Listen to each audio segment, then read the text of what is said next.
You're listening to the School of Connection podcast, episode 13. Welcome to the School of Connection podcast with Rana Ulk. Each week, she'll connect you with the stories and wisdom of people doing extraordinary work that's changing the world. If you're hungry for growth and love inspiration, you're in the right place. Each episode will give you practical insights and ideas that you can take action on starting today. And now, your host, founder and chief connectologist, Rana Ulk. Hello, everyone. I am coming to you from sunny Southern California. Finally, we left Florida not quite a week ago now. It's been a huge change and it still feels kind of surreal, but that's just kind of the year that my husband and I have had. It's been a year of new and big, unexpected changes for both of us. And thankfully, they are exciting and happy changes because not all changes are happy and exciting, right? At least not at first. So that brings me to our guest today. I don't want to waste a lot of time because her story is amazing. She's had a series of completely unexpected changes in her life just in the last 4 years or so, and that's putting it mildly. The first of which starts out in a way that most of us would consider it very bad and could have led to even worse. For Shelley, though, it led to incredible growth, purpose, and a passion. We all know that everyone has a story that, if we knew it, would make us more compassionate and less judgmental. And I would be so bold as to say that some people have an obligation to share their stories because of the impact that it could have on millions of people and the world at large. Shelley's story is one of those, and I am so grateful that she is, in fact, sharing her story and already changing lives. I am certain that we're going to see her on the world stage soon. Everybody is going to know who she is. But let's hear it directly from her. So here she is. Shelley, welcome, and thank you so much for coming on today. Yes, thank you for having me. I'm very excited to be here.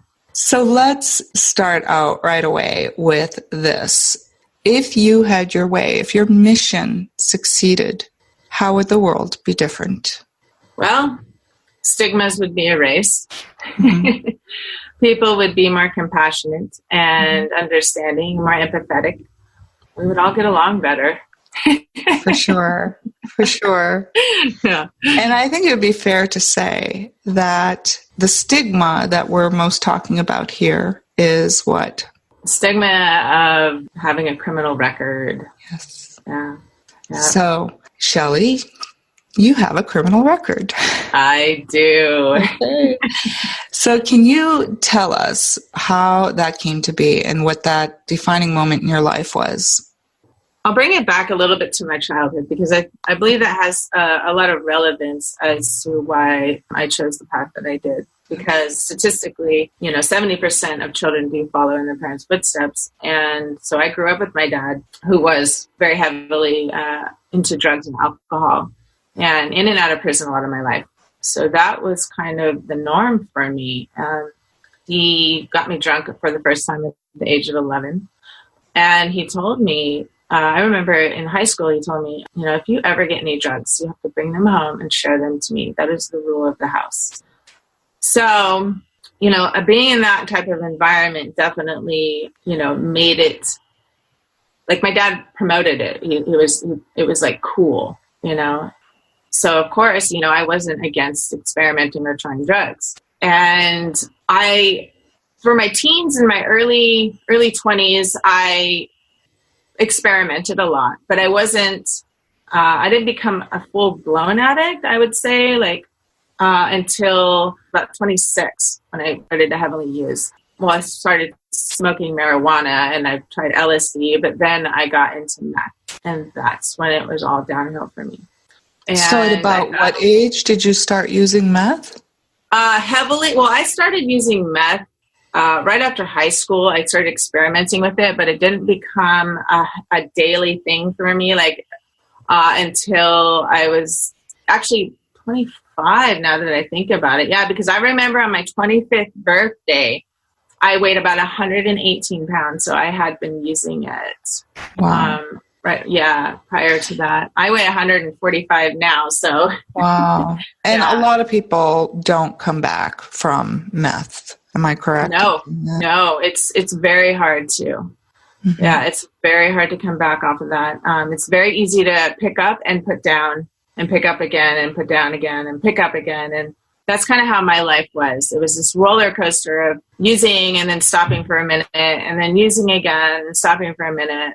And then eventually I started selling drugs to support my habit.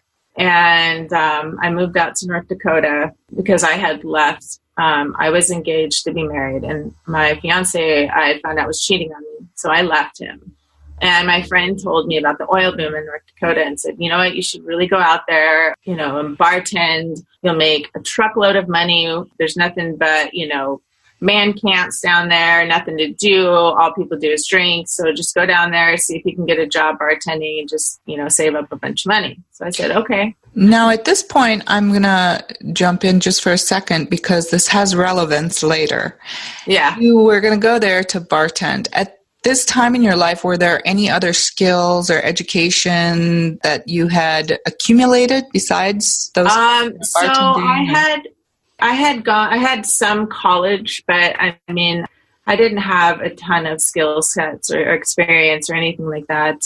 I think just my natural abilities that I was just born with, When I was in school, I applied myself. I made it on the national dean's list. Awesome. Which is really hard to do. I was an ATM repair technician. I had some skills, but it wasn't really anything that was going to propel me to the next level. Yeah. Great. And that's going to have relevance later in the story too. So yeah. Go ahead.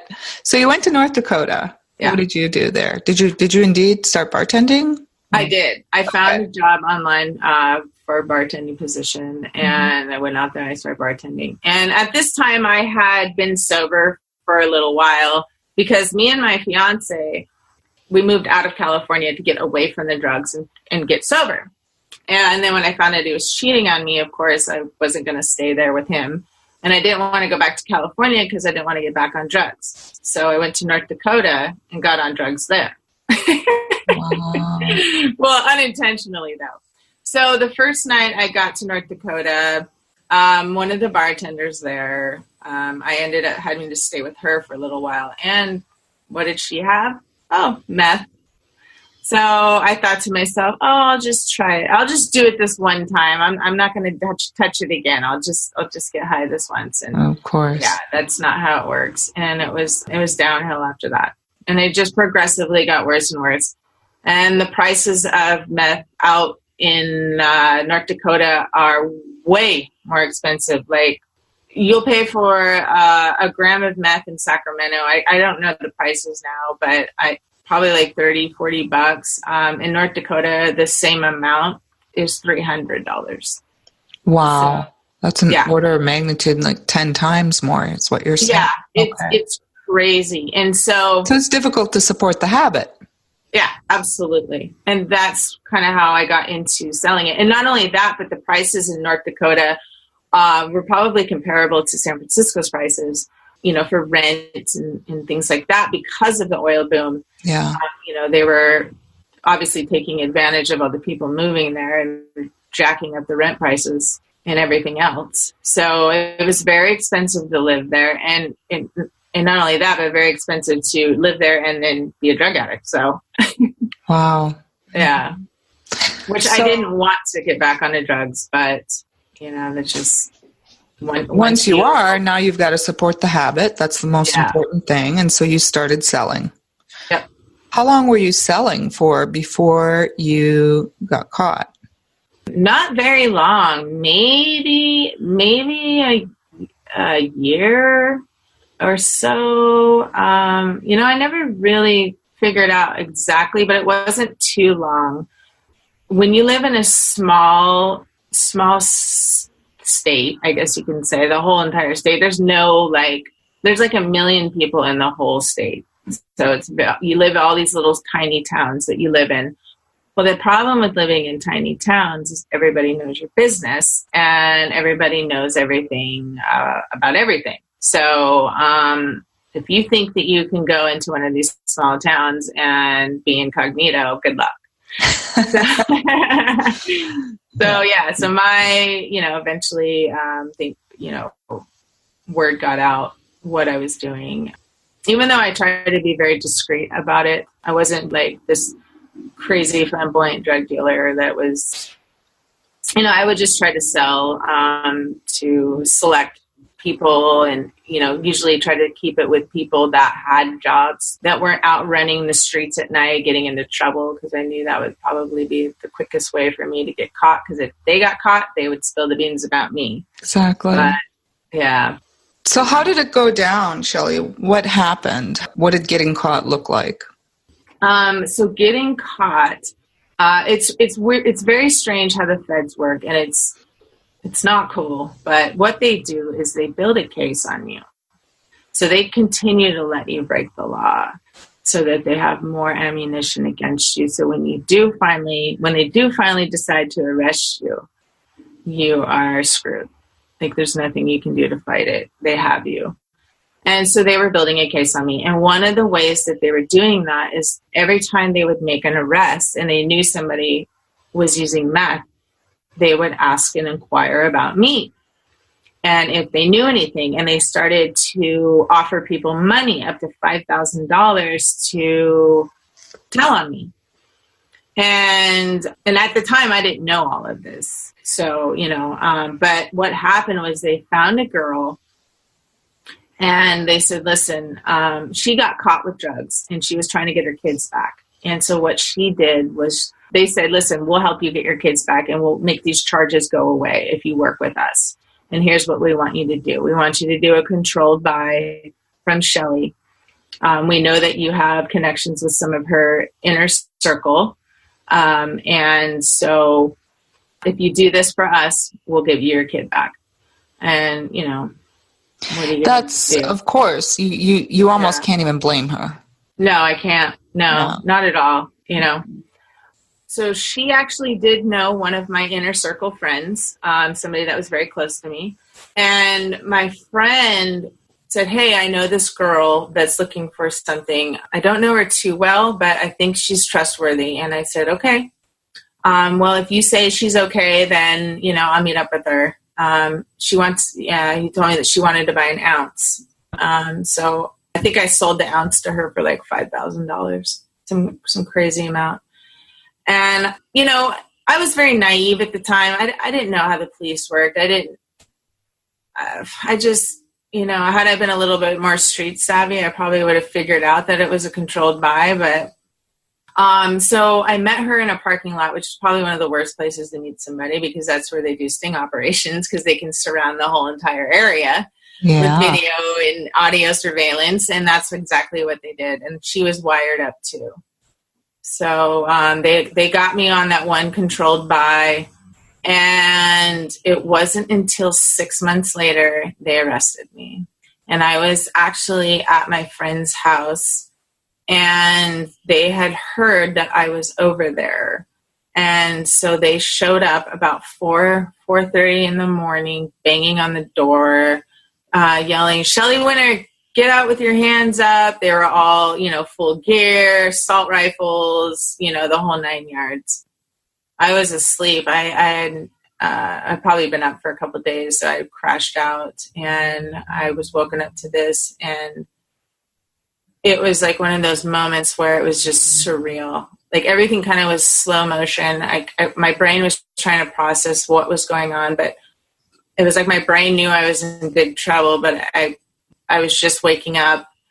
It was just one of those, it was like I was in a dream. It was weird. It was so weird. And all I kept thinking, I felt like somebody had sucked all my energy. I went into shock, and they handcuffed me and they sat me down and they started talking to me. And I didn't even know what to say or what to do at that point. I knew that I felt at that time my life was over. Yeah. That is what would go through one's mind. Yeah. Wow. So now you've been arrested. I'm assuming that you would have been able to get out on some sort of bail. And How long was it? I'm assuming that. I don't know if I'm right in assuming it. Yeah. So I didn't, with the federal government, you don't have to bail. They'll actually let you out on your own recognizance, which they call it OR. Interesting. Yeah. Okay. Yeah. They were hesitant to let me out because I didn't have any family or any ties to the community except for being a drug dealer. So they were very hesitant to let me out. They were going to try to make me sit in jail the whole time while I fought my case. And it was one of the worst. Like, the jail there is just terrible. Overcrowded. They had us sleeping on the floor in these, like, they called them boats. I mean, it was just a horrible experience, terrible food. Yeah. But anyway, so I had to go meet with this federal agent, and he was going to determine, I had to do an interview with him, and he was going to determine on whether they were going to let me out or not into a halfway house. So I tried to get them to let me go to one of my friends' houses, but they couldn't. They said, no, you don't have anybody here. We don't know if this is one of your drug friends. No, we're not going to let you do that.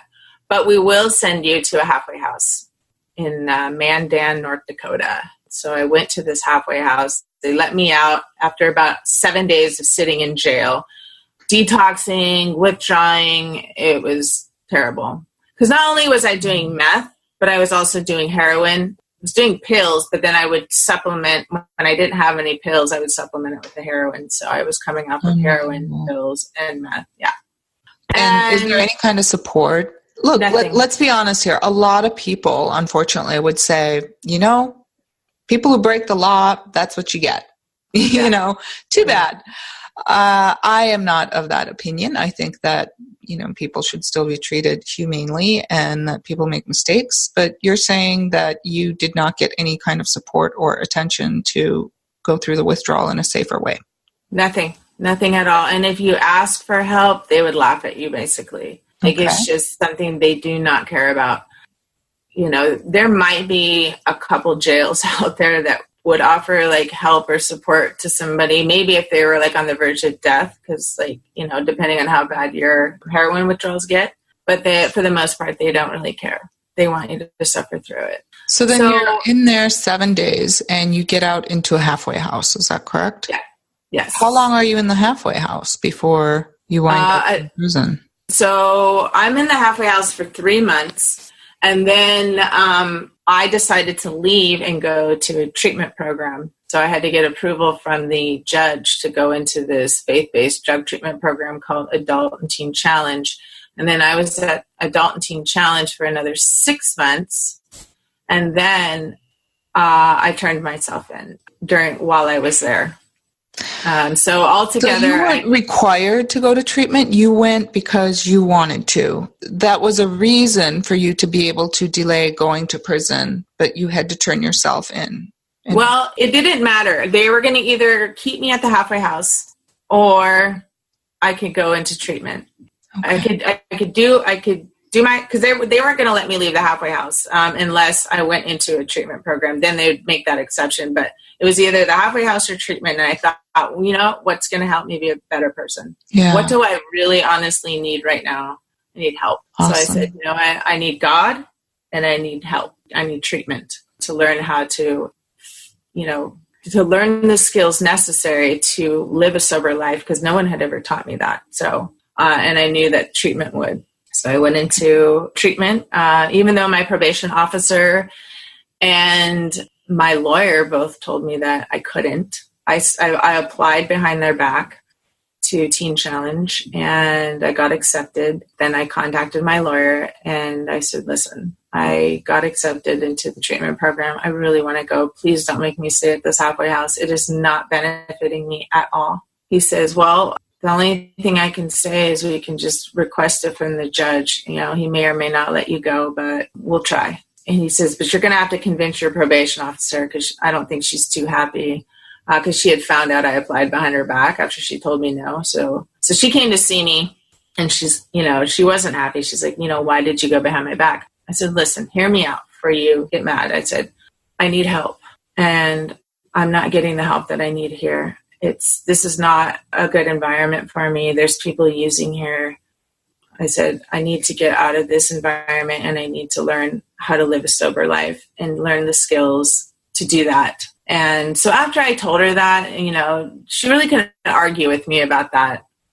And she said, okay, all right, I'll let you go. And we had the meeting with the judge and he approved it. And I left that halfway house and went into Teen Challenge. Unreal. So you get clean and turn yourself in. Yep. In between, though, something else major happened. Yes. So let me back it up. So as soon as they let me out of jail, I get to the halfway house. I'm still not feeling well. So I'm figuring, it's probably my withdrawals. Still, it takes a long time to get over that. But then something else dawned on me, and I thought, maybe I'm pregnant. I better go get a test. So I actually had one of the girls that was able to go out and got passes. She went out and got me a pregnancy test. And I took the test and found out I was pregnant. Wow. Okay. So, but you still have a jail or prison sentence to serve. What happens then? You had, what's your son's name? Jace. Yeah. Jace is born how long before you wind up in turning yourself in?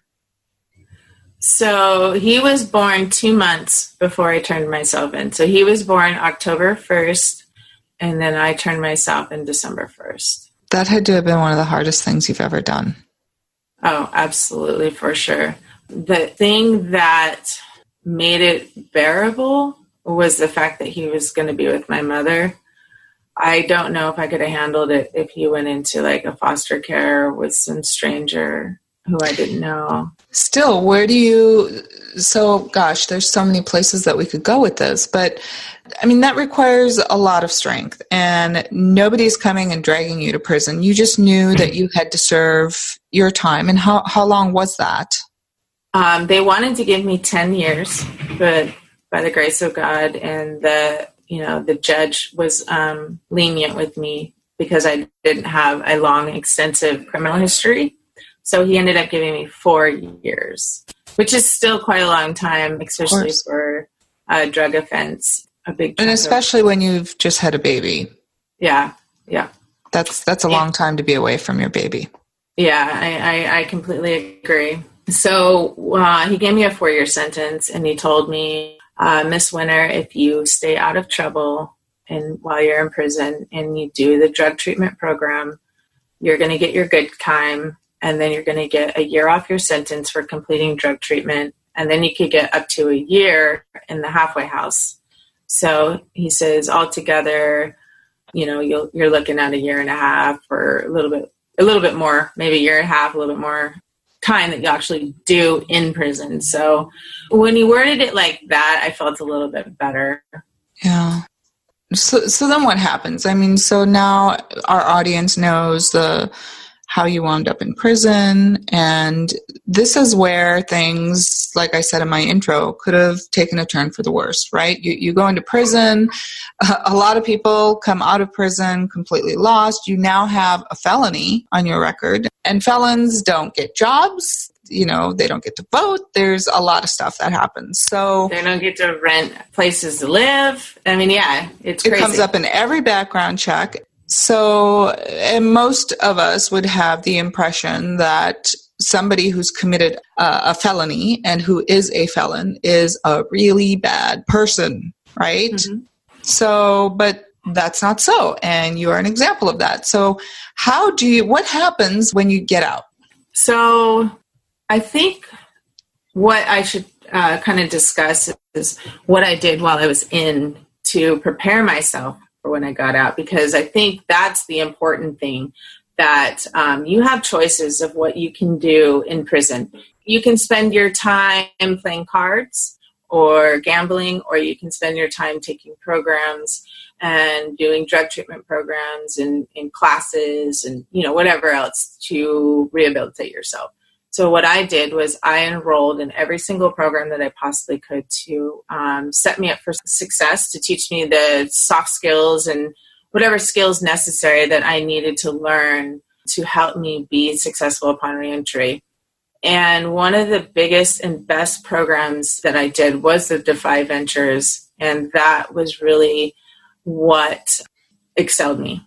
It taught me not only entrepreneurial skills, but it taught me not to give up and face with fear, to keep pushing forward, that you're going to experience struggles, but that eventually somebody will say yes, and to not get discouraged. Now, it sounds so easy when you say it, but, it's not. It's really not. And them teaching me that concept is priceless. And it's why I am where I am today. So with that being said, those programs helped me for my release. And so when I got out, I continued to do more programs. I wasn't going to stop there. And I had very high expectations for myself. I didn't want to settle for some dead-end job, washing dishes or flipping burgers, because nobody would hire me. And I knew that it was going to be a problem finding a job worth a damn. Because not only would they not hire you, but then you can barely survive on what they're paying, right? Yeah, exactly. And I didn't want to settle for that. Not only did the 5 ventures teach me not to give up when faced with fear, but it helped me find this passion inside of me that I didn't know existed, and this drive. So I just used that to my benefit and just kept going. And I knew that if I didn't keep that momentum up, I would eventually lose it. So that was really important for me to keep going at that pace. And not just because I got out, I wasn't going to stop. So I enrolled myself in school. I have a 4.0. I not only did that, but I also enrolled myself in another program called Code Tenderloin that helped me develop my soft skills for job readiness, like interviewing skills, resume writing skills, doing your elevator pitch, things like that.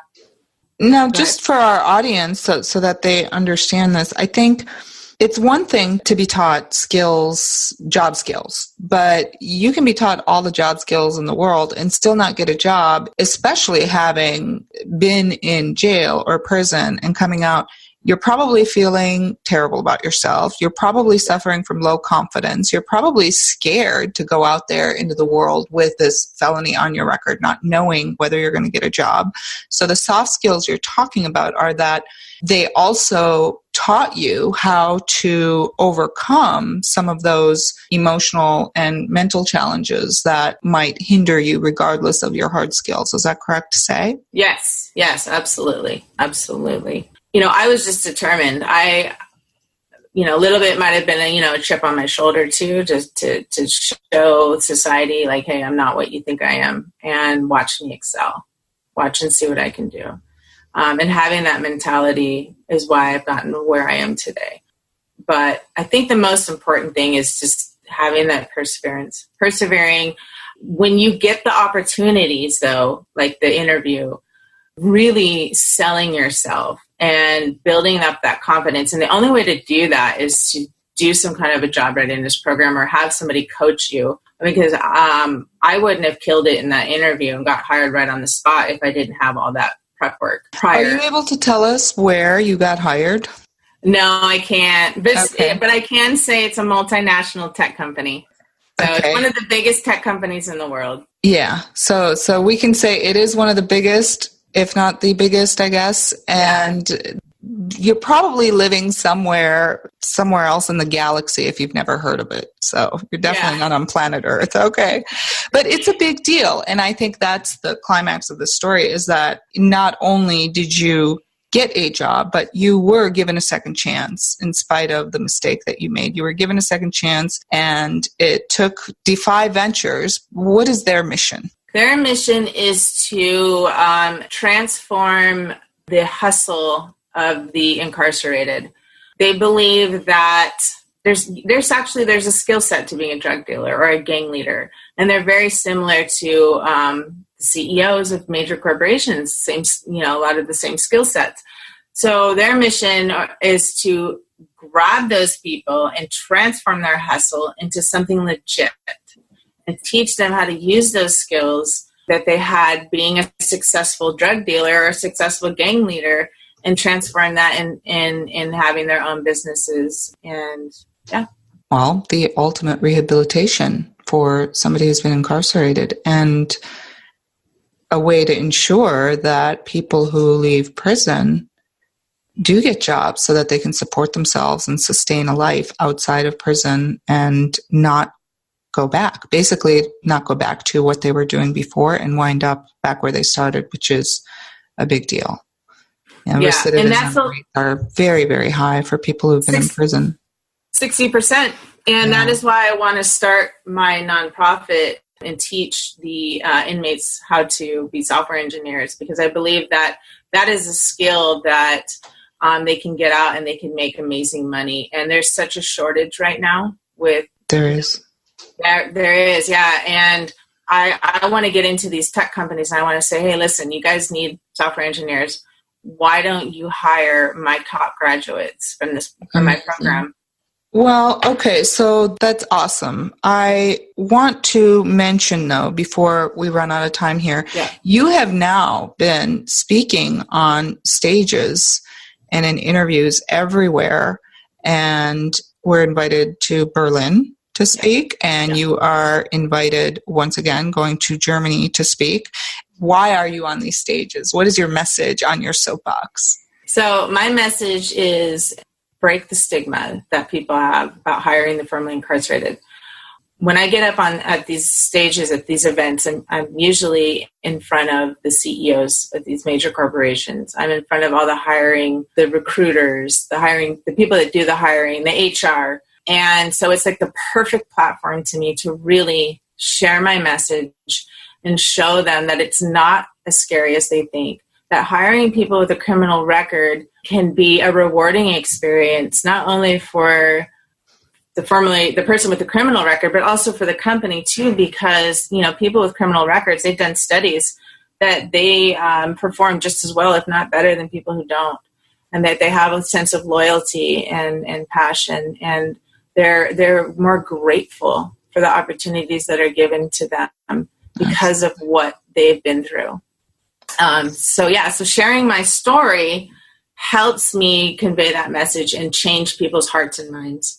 And you have been changing hearts and minds, I'm sure. I mean, you wouldn't be getting invited to all these different places with, CEOs and recruiting managers and hiring firms and all of that if you didn't have a message that was really resonating. And I think that's incredible. I think that it's the right thing. I think that there is no reason to not hire at least most felons, right? And it's about giving them a second chance. It's about giving them a chance at life and not making their penalty lifelong, even if they're in prison for only a couple of years. So I really, really love that. If people want to find out more about you, Shelley, contact you, find you, learn more about you. Before I ask one last question, which I'm going to ask you, tell our audience where they can find out more about you. So you can find out more about me on my LinkedIn profile, Shelley Winner, SHELLEY WINNER. Also on Facebook, and you can contact me through my email, which is shelley.winner@gmail.com. And you spell your name SHELLEY. Correct. EY at the end, so we can specify that. So my last question, Shelley, is something I ask everybody on this podcast, and that is that for somebody out there who is listening and for whom your story has touched a nerve or made an impact, what would you suggest they could do if they wanted to take one action as soon as they get off from listening to this podcast today? Something they could do today, what would that be? So they could contact me. I'm in the works of starting a nonprofit to help people in prisons learn how to be software engineers. My company or nonprofit will be called the Winner's Circle. And if anybody knows anybody that could help me grow this business, who would love to volunteer their time, maybe donate some money, has, relevant experience to help me, scale and grow. I mean, I would love any connections. That would be just absolutely amazing. So that is the Winner's Circle. I love that. And what a name to have, really. I mean, living up to your name.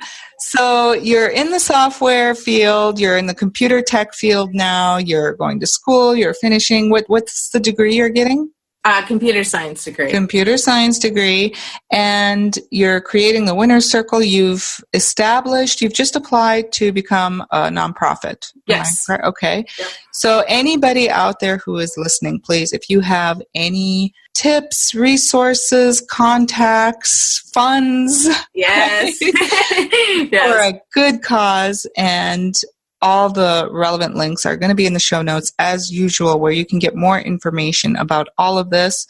Shelley, any final words? My final words, I think, would just be just have compassion when you do meet people, and realize that we all make mistakes, but everybody deserves a second chance. By limiting people, limiting their opportunities, you're only setting them up for failure. You leave them with no other options if you close the door in their face for employment, for renting a house or an apartment, for voting, for anything. Just remember that we all deserve second chances and a right to move on from our mistakes and be productive members of society. Awesome. And I would add to that, some of us make even smaller mistakes and have a hard time forgiving ourselves. So it's about being compassionate every day. Thank you so much, Shelley, for being here and sharing your story. And thank you for everything you do. And to everyone else out there, I really hope that you find this as inspirational as I have. And as usual, for any questions, comments, please email me at hellorana@schoolofconnection.com. Thank you so much for listening. Thank you, Shelley. Yes, absolutely. Thank you. Until next time. Thanks for listening to the School of Connection podcast. Be sure to hit subscribe so you don't miss out on future episodes, and visit schoolofconnection.com/podcast for the show notes.